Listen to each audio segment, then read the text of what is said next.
the Buccaneers, who won 32-9 at home in the wild card round last year. I mean, this is a backslide for them by one level, and that's how you judge these seasons. Do you make it to the playoffs or not? If you do, okay, how far did you get? Well, wait, you didn't get as far this year as last year. It feels like a letdown. This is a team that I thought could maybe punch through to the NFC Championship. And it's not like they got blown out. No. But the danger when you're facing a team like Washington, don't give them that opportunity because they'll take it, they'll seize it, and they'll advance in this setting. Yeah, Tampa, it was still a good year, right? And I think in the big picture of things, if you told Tampa fans or the organization they were going to go to the playoffs 2 years in a row after Tom Brady left, they'd be like, we'll take it. Yeah. We'll take it. So that's the positive thing. You're right about that. 4 straight division titles. Exactly right. That's incredible to do that with 2 different head coaches. So let's throw that on top of that too. So that just tells you about the pillars are in place there in Tampa for them to continue to be successful. The O-line is good. They got a D-line that's pretty damn good. Their biggest problem this year, and we saw it again last night, is their defense couldn't get off the field in big moments a lot of the times. And their pass defense, especially with, hey, they traded Carlton Davis. They had some injuries. Antoine Winfield wasn't really ever himself the whole year. And that's kind of what reared its ugly head last night. They were in a bind on defense. They didn't know what to do. Should we stop Jaden Daniels and the quarterback runs in the run game? Or do we do that? But then when we do that, he's going to pick us apart with all the passing game we're talking about and the 5- and 8-yard throws. And they were in a little bit of a bind there last night. So, that was the tough thing. It really was. They posed problems for you, the Washington Commanders. And the other side of the thing, too, I just felt like Tampa ran the ball too much early in the football game. Again, it looked like to me, and I didn't watch the film, but watching the first half in our viewing room, I felt like Washington was scared to death of the run and playing a lot of run defense. And Baker and Tampa didn't throw the ball until the last drive right before the half, really. They kept trying to we're going to run the ball and start dominating the line of scrimmage and chew up clock.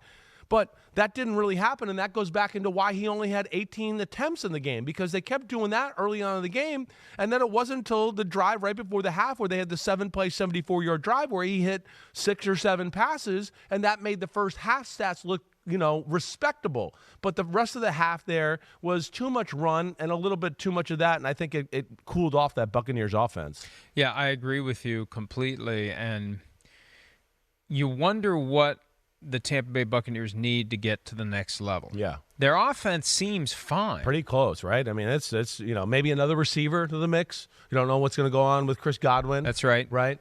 Maybe then you're going to have to address the secondary. They need corners. I think that's the big thing you look at them. Right. Corners, Levante. But offensively, let's start offensively. Yeah. They really seem to be okay. You're right. Chris Godwin, due to be a free agent, coming off the serious injury. I mean, Evans is getting up there in age, right? So you got to worry. You got to be thinking about the future. Right. But they got something in Bucky Irving. Right. They've made the commitment to Baker Mayfield. But yeah, defensively, they got to come up with something. And you've had the common critique that they allow too many of the throws across the middle. Yeah, and they're too focused on the run. They get dissected by the short passing game. Yes. But that's Todd Bowles. Yes. And look, I'm not advocating in any way, shape, or form that Todd Bowles shouldn't be the coach of the team. He's won 3 straight. Or 2 straight. How many years is it now to be 2 straight or 3? 3 straight. Oh, yeah, he was the coach the last year when Tom Brady came back and Bruce Arians retired. They've done weird things in Tampa. Yeah. With the coaches. Right. John Gruden, just abruptly, boom, he's out. Yeah. Raheem Morris is in without warning. Yeah, without warning. Raheem Morris was boom out in a right. hurry. And then Greg Schiano's there, and then he's not. Right. And then Lovie Smith's the coach. And then, oh, wait a minute, people may want to hire offensive coordinator Dirk Cutter, so Lovey's gone and Dirk gets promoted. And there was, at times this year, there was a weird kind of vibe, and I think part of it was Belichick and Lombardi trying to speak it into existence. Jason Light worked in New England. Right, and Todd Bowles retires, and Bill Belichick goes to coach the team. And, I mean, I can't completely take that off the table because this is the day to talk about playoffs, but one of the things I picked up this weekend, there is a widespread belief. Number one, that Bill wants back. And number two, they are scared shitless at North Carolina that he's going to leave. Yeah. Scared because nobody's listening to Lombardi on that. Yeah.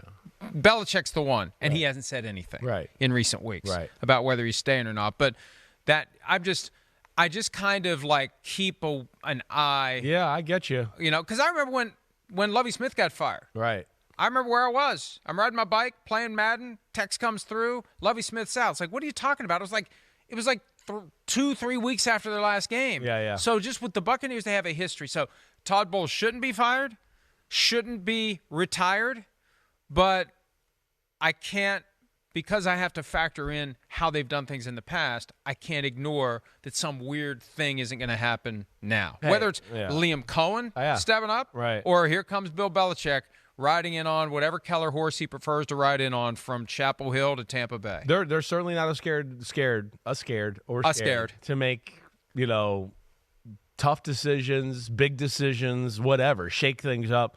They're not the Tampa Bay Buccaneers. I hear you with what you're saying there.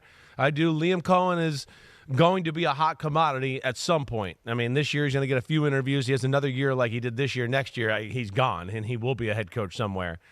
Todd Bowles, yes, the talk, I hear you, all of that stuff. Hey, I got the sense of all the people I know in New England world up there that, Tampa was on the radar very much. You know that. I was saying that to you a little bit, too. I got that sense. And with New England world connected to Bill Belichick, I'm talking about here, yes, there's still a number of them that are like, I'm not sure he's going to make it through the spring. There's still that. Yeah. There is. Now, and again, I don't think they're saying that because they've heard that or know that. I just think they're saying that because they know Bill Belichick and how he works a little bit.